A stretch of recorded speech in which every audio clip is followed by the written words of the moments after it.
안녕하세요. 있는 그대로 날 것을 전해드리는 한국 여론방송 이슈포커스의 양지혜입니다. 문창극 국무총리 후보자가 24일 오전 10시 정부 서울청사 브리핑룸에서 긴급 기자회견을 열고 그동안 논란을 빚어온 자신의 거취에 대해 자진 사퇴하겠다고 밝혔습니다. 이달 10일 국무총리 후보자로 지명받은 뒤 지명 14일 만에 자진 사퇴입니다. 국회 인사청문회법이 도입된 이후 중도 낙마한 6번째 총리 후보자이자 박근혜 정부 출범 이후 3번째 중도 낙마입니다. 박근혜 현상 칼럼과 교회 강연 등 많은 논란에 휩싸였던 문창극 국무총리 후보자가 자진 사퇴함에 따라 다음 국무총리 후보자가 누가 지명이 될지 기추가 주목되고 있습니다. 문창극 후보자의 자진 사퇴 기자회견 내용과 자진 사퇴에 관련된 내용들을 준비했습니다. 함께 보시죠. 떠받쳐 지탱되는 것입니다. 국민의 뜻만 강조하면 여론 정치가 됩니다. 이 여론이라는 것의 실체가 무엇입니까? 여론은 변하기 쉽고 편견과 고정관념에 의해 지배받기 쉽습니다.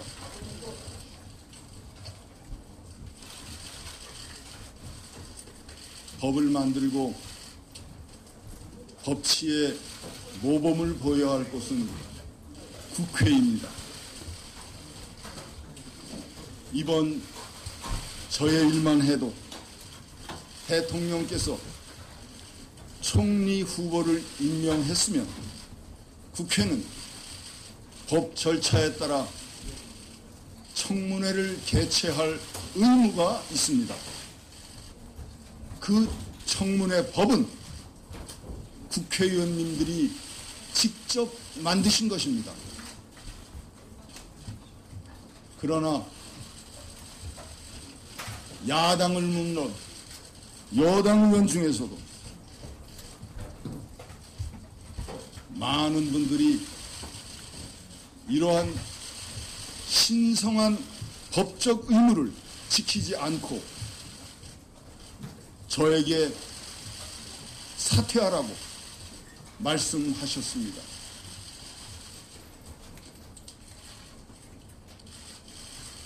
국회가 스스로 만든 법을 깨면 이 나라는 누가 법을 지키겠습니까? 국민의 뜻이라는 이름으로 오도된 여론이 국가를 흔들 때 민주주의는 위기를 맞습니다. 언론의 생명은 진실보도입니다. 진실보도입니다. 발언 몇 구절을 따내서 그것만 보도하면 그것은 문자적인 사실 보도일 뿐입니다. 그러나 그것이 전체 의미를 왜곡하고 훼손시킨다면 그것은 진실 보도가 아닙니다. 그렇기 때문에 저널리즘의 기본은 사실 보도가 아니라 진실 보도입니다.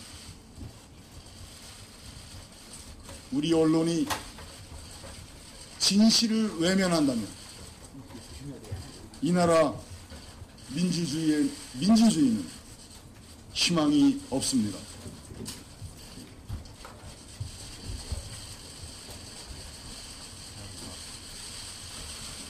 신앙 문제에 대해서 말씀드리겠습니다. 개인은 신앙의 자유를 누립니다. 그것은 소중한 기본권입니다. 제가 평범했던 개인 시절 저의 신앙에 따라 말씀드린 것이 무슨 잘못이 됩니까? 제가 존경하는 김대중 전 대통령님은 그의 옥중서신이라는 책에서 신앙을 고백하며 고난의 의미를 밝히셨습니다. 저는 그 책을 읽고 젊은 시절 감명을 받았습니다. 저는 그렇게 신앙 고백을 하면 안 되고 김대중 대통령님은 괜찮은 겁니까?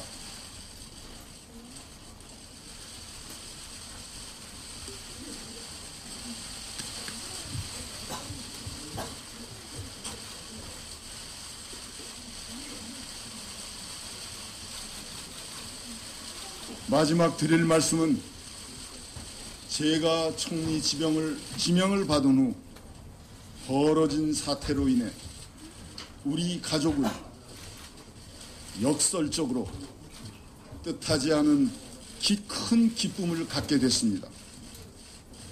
저를 친일과 반민족이라고 주장하시는 데 대해 저와 제 가족은 너무나 큰 상처를 입었습니다. 저의 가족은 문남규, 남영남자, 별규자, 할아버지가 3.1운동 때 만세를 부리시다가 돌아가셨다는 가족사를 아버님 문기석, 터기자, 주석석자, 아버님으로부터 듣고 자랐습니다. 사실 우리 당시 민족 가운데 만세를 부르지 않은 분이 누가 있겠습니까? 그렇지만 돌아가셨다 그랬기 때문에 참 저도 그런 당당한 조상을 모시는 분이구나, 모신 사람이구나 저는 생각을 하면서 자랐습니다. 저에 대한 공격이 너무 사리에 맞지 않기에 검증 과정에서 제 가족 이야기를 해드렸습니다. 검증팀이 저의 집 자료를 가지고 보훈처에 알아보았습니다. 뜻밖의 저희 할아버님이 1921년 평북 삭주에서 항일 투쟁 중에 순국하신 것이 밝혀져 건국훈장 애국장이 2010년에 추서된 것을 알게 됐습니다. 저의 자녀들도 검색을 해보았습니다. 여러분도 검색창에 문남유 이러고 삭주 이렇게 한번 쳐보십시오. 저의 원적은 평북 삭주입니다. 그리고 이 사실이 실려있는 1921년 상해 임시정부에서 발행한 독립신문을 찾아보십시오. 이거는 언론재단의 원본이 다 보관되어 있습니다.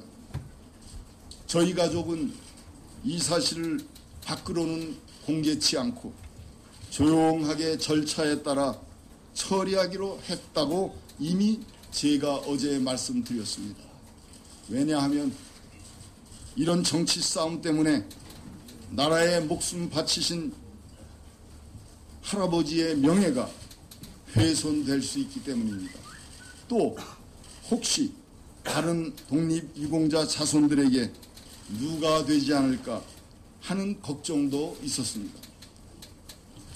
저는 이 나라 독립을 위해 목숨을 바친 분의 손자로서 보훈처가 비록 시간이 걸리더라도 법 절차에 따라 다른 분의 경우와 똑같이 처리해 주시기를 간곡히 부탁드립니다.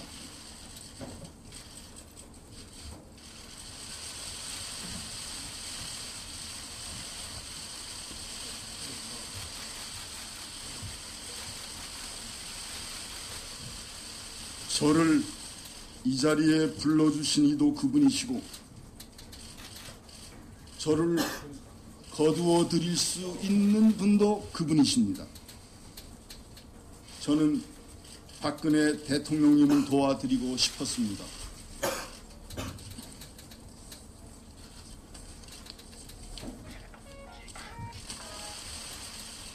그러나 지금 시점에서 제가 사퇴하는 것이 박 대통령을 도와드리는 것이라고 판단했습니다.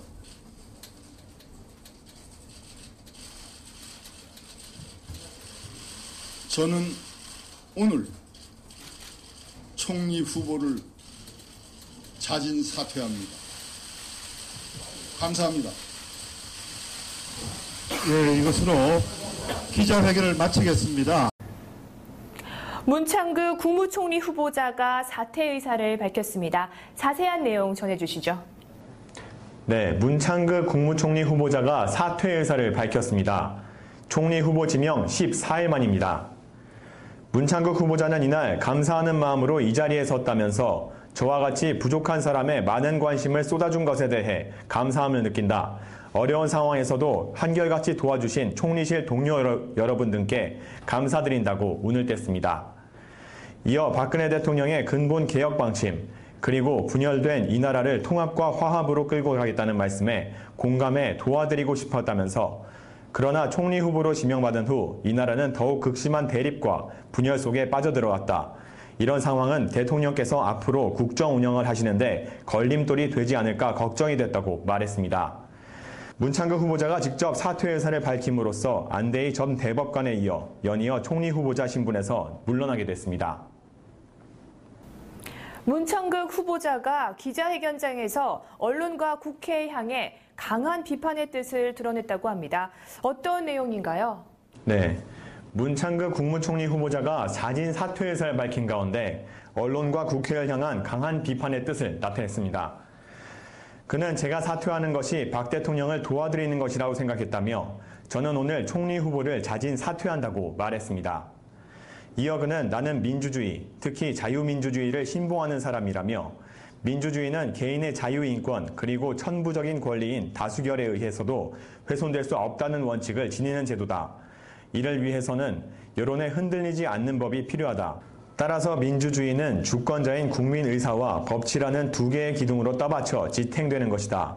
국민의 뜻만 강조하면 여론 정치가 된다고 자신의 생각을 밝혔습니다. 문창극 후보자는 이번 저의 일만 해도 대통령께서 총리 후보로 임명했으면 국회는 법 절차에 따라 청문회를 개최할 의무가 있다면서 그러나 야당은 물론 여당 의원 중에서도 많은 분들이 이러한 신성한 법적 의무를 지키지 않고 저에게 사퇴하라고 말씀하셨다. 국회가 스스로 만든 법을 깨면 이 나라는 누가 법을 지키겠나?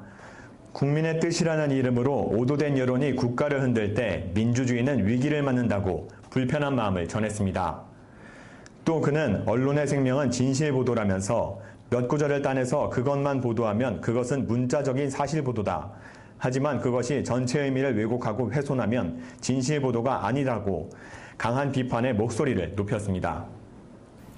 문창극 후보자의 조부가 애국지사 문남규 선생으로 추정된다고 하는데요. 자세한 내용 알려주시죠. 네, 23일 조선일보 기사 내용 전문입니다. 문창극 국무총리 후보자의 할아버지가 독립유공자인 것으로 밝혀져 화제입니다.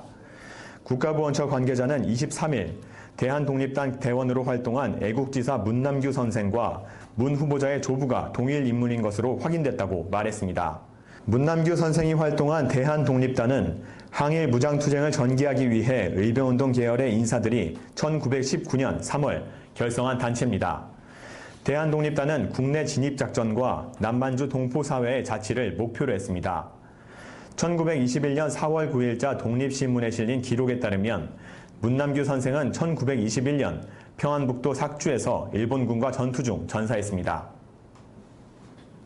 네, 또 문창극 후보자가 기자회견장에서 문남규 선생이 자신의 조부가 맞다고 직접 말했다는데요. 네, 문창극 후보자는 기자회견 자리에서 총리 지명을 받은 후 전을 친일과 반민족이라고 주장하는 것에 대해 저와 가족은 너무나 큰 상처를 받았다며 제 가족은 문남규 할아버지가 3.1운동 때 항일운동을 하셨다고 문기석 아버님으로부터 듣고 자랐다고 밝혔습니다. 이어 저에 대한 공격이 너무 사리에 맞지 않아 검증 과정에서 가족 얘기를 했다며 검증팀이 보훈처에 알아본 결과 뜻밖의 할아버지가 2010년에 애국장이 취소된 것을 알았다고 덧붙였습니다. 또한 문창극 후보자는 여러분도 검색창에 문남규 삭주 검색해보라. 저의 원적은 평북 삭주다. 그리고 이 사실이 실려있는 1927년 상해 발행 독립신문 찾아보시라고 했습니다. 네, 그렇다면 문창극 후보자의 조부가 애국지사 문남규 선생이 맞는 건가요? 네, 조선일보의 기사에선 확인이 됐다고 했지만 민족문제연구소 측에선 아직 추정의 단계라고 했습니다. 정확한 확인을 위해 제가 직접 민족문제연구소와 통화를 해봤습니다. 네, 한국 여론방송 정현우 기자라고 합니다. 예. 네, 여쭤볼 게 있어서 전화드렸는데요. 예. 네, 문창극 후보자 조부가 예. 애국지사 문남규 선생이다 이런 말이 있는데 예. 네, 그 부분이 맞는지 확인하려고 전화드렸어요. 일단은 좀 어저께 보도에 의하면 보훈처에서 동의라고 추정된다라고 발표를 했다 그러는데 네. 지금 그 근거 자료로 보훈처에서 지금 아직 정확하게 발표가 어떻게 났는지 지금 모르겠고, 네. 근데 저희들이 조사한 바에 의하면은 정확하게 그 문남규라는 사람이 문창극의 조부가 맞는지 안 맞는지 지금 판단할 수가 없거든요. 네. 그 문남규라는 사람이 1920년에 그 삭주에서 전사한 거는 맞는데, 네. 현재 지금 국가보훈처 그 고운전자사령관이라고 있어요. 네. 거기에 보면은 그 문남규의 그 공적조서에 의하면은 그 문남규의 본적지나 원적지들이 확인이 안 되거든요. 미상으로 나와 있습니다. 아, 예. 근데 그 어저께 보도에 의하면은 그 미상으로 나왔던 부분이 갑자기 그 사망 순국지인 그 삭주가 원적지라고 지금 발표가 됐거든요. 네. 그래서 지금 정확하게 동일인인지 아닌지 판단할 수 있는 근거가 부족하다고 저희가 이제 어저께 보도 자료를 했는데, 네. 현재 상황에서는 정확하게 그 문남규라는 분하고 지금 그 문창극 쪽에서 주장하는 그 문남규가 동일이다라고 지금 현재 판단할 수 있는 근거가 부족한 것 같습니다. 아. 그러면 근거가 아직은 부족한 건가요? 예. 그러면 동일인인 확률은 있는 건가요? 지금 그러니까 그 확률이 네. 어떻게 그 확률이 있다 없다라고 말씀드리기가 지금 애매한 상황입니다. 왜 그러냐면은 네. 지금 그 보훈처에서 그 2010년에 심사할 때 불명의 본적지를 알 수 없다라고 그랬었거든요. 네. 근데 어저께 조선일보 보도에 따르면은 원적지가 삭주다라고 확정을 졌더라고요. 네. 근데 그 포상을 할 때는 알 수 없다라고 했던 부분을 갑자기 어저께 삭주가 원적지가 맞다라고 발표한 이유를 지금 저희들도 정확하게 판단할 수가 없거든요. 네. 그래서 아직은 그 동인이다라고 말씀드리기가 좀 애매한 상황입니다. 지금. 문창극 후보자가 낙마하면서 박근혜 정부 들어 세 번째로 총리가 중도 낙마했습니다. 여태까지 중도 사퇴한 후보자가 누가 있었나요?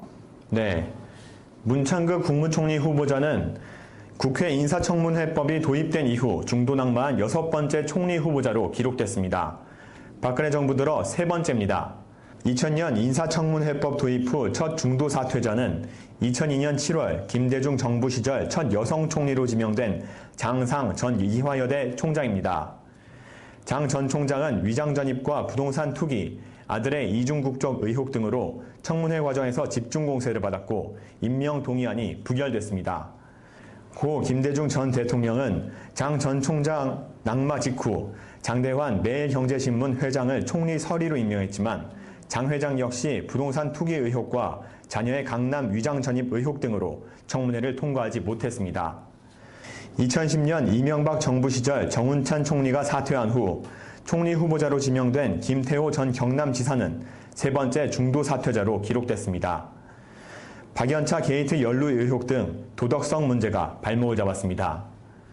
박근혜 정부 들어 초대 총리 후보자로 내정된 김용준 전 헌법재판소장은 두 아들의 병역 문제와 재산 문제 의혹이 불거지면서 국회 인준을 요청하기도 전에 물러났습니다. 다음 국무총리 후보자로 지명된 안대희 총리 후보자는 변호사 수임료로 5개월 만에 16억 원의 수익을 올리는 등 전관 예우 논란 등으로 결국 사퇴했습니다. 24일 문창극 국무총리 후보자가 사퇴를 함에 따라 박근혜 정부는 국정 운영 1년 6개월 만에 세 번째 총리 낙마가 이어져 역대 정권 가운데 가장 많은 총리 후보자 사퇴를 기록하게 됐습니다. 문창극 후보자의 사퇴에 대한 여야의 반응은 어떤가요? 네. 문창극 국무총리 후보자가 자진 사퇴를 함에 따라 여야는 한 목소리로 청와대의 인사 시스템을 재정비해달라고 주문했습니다. 하지만 여당은 야당의 정부 흔들기를 멈추고 국회에 소임을 다할 것을 촉구하고 야당은 박근혜 대통령의 사과와 김기춘 비서실장에 대한 적절한 조치를 요구하는 등 시각차도 보였습니다. 새누리당 박대출 대변인은 이날 국회 브리핑을 통해 문 후보자의 사퇴는 국민 여론을 되돌리기에는 한계 상황에 도달한 데 따른 불가항력으로 보인다며 무엇보다 나라의 근본을 개혁해 통합과 화합으로 가려고 했지만 오히려 분열과 갈등이 심화된 데 대해서는 우리 모두에게 깊은 상처와 함께 중차대한 숙제를 남겨줬다고 밝혔습니다. 박 대변인은 문 후보자가 사퇴에 이르기까지 정파적 적대 관계도 모자라 낡은 이념 공세와 종교적 편견까지 덧칠된 편가르기로 인해 극심한 국론 분열과 국력 소모를 가져왔다며 대한민국의 앞날을 위해 분열과 갈등의 사슬을 속히 끊어야 할 것이라고 강조했습니다. 그는 문 후보자가 사퇴의 소위와 함께 엄중하게 주문한 것에 대해서도 우리 모두 되새겨야 할 필요가 있다며 국회와 언론이 소임을 다하고 국민 여론과 법치주의가 공존하는 사회를 만들어 나가는데 우리 모두가 힘을 합쳐야 할 것이라고 역설했습니다. 그러면서 새누리당은 집권 여당으로서 국민들 앞에 책임 있는 자세를 보여드리지 못한 점에 대해 깊은 반성과 자성을 토대로 뼈를 깎는 혁신, 노력을 계속해 나갈 것임을 다짐한다며 야당도 박근혜 정부 흔들기를 이쯤에서 멈추고 대승적인 견지에서 국정 운영에 초당적인 협력 자세를 보여주기를 기대한다고 요청했습니다. 청와대에는 인사 시스템을 조속히 재정비해서 더 이상의 공직 후보자 낙마를 막아야 할 것이라고 당부했습니다. 새정치연합 역시 문 후보자의 사퇴를 계기로 박 대통령의 인사 시스템을 개혁해야 한다고 강조했습니다. 새정치연합 박광원 대변인은 이날 국회 브리핑을 통해 문 후보자의 사퇴가 박 대통령의 비정상적 인사를 정상으로 되돌리는 계기가 되길 바란다고 밝혔습니다. 박 대변인은 인사 실패는 국력의 손실이다. 박 대통령은 인사 실패와 국정 혼란에 대해 진솔한 마음으로 국민의 용서를 구하는 게 옳다며 이와 함께 인사 추천과 검증 실무 책임자인 김기춘 비서실장에 대한 적절한 조치도 시급하다고 주문했습니다. 그는 국민은 오래전에 문 후보자의 역사관과 세계관이 공직 후보자로 적절하지 않다고 판단을 내렸는데도 박 대통령은 결심을 미루면서 책임 있는 자세가 아니라는 비판을 자초했다며 이제는 더 이상 국민이 어떻게 생각하든 말든 내 마음대로 하는 수첩 인사, 깜짝 인사와는 작별하길 바란다고 촉구했습니다. 아울러 후임 총리는 대통령의 수첩 밖에서도 널리 인재를 찾아보시고 일각의 우려와 걱정이 있었던 비선 라인이 아닌 공정 라인의 추천과 검증을 받기 바란다며 앞으로 인사를 할 때는 대통령의 마음에 앞서 국민의 마음을 챙기는 사람, 대통령의 말만 받아쓰는 사람보다 국민의 말에 귀를 기울이는 사람, 대통령의 눈높이가 아니라 국민의 눈높이에 맞는 사람을 고르기 바란다고 충고했습니다. 이어 특히 한쪽으로 기울어지지 않는 사람, 국민 통합과 나라의 품격을 높일 수 있는 사람을 찾기 바란다고 덧붙였습니다. 오늘 이슈 포커스 여기까지입니다. 문창극 전 국무총리 지명자가 결국 사퇴하면서 청와대는 후임 총리 인선에 박차를 가하고 있습니다. 총리 지명자가 이미 2차례나 청문회까지 가지도 못하고 중도 낙마했는데 신중에 신중을 기하는 모습입니다. 있는 그대로 날 것을 보여드리는 한국 여론방송 이슈 포커스 여기서 마칩니다. 시청해주신 여러분 감사합니다.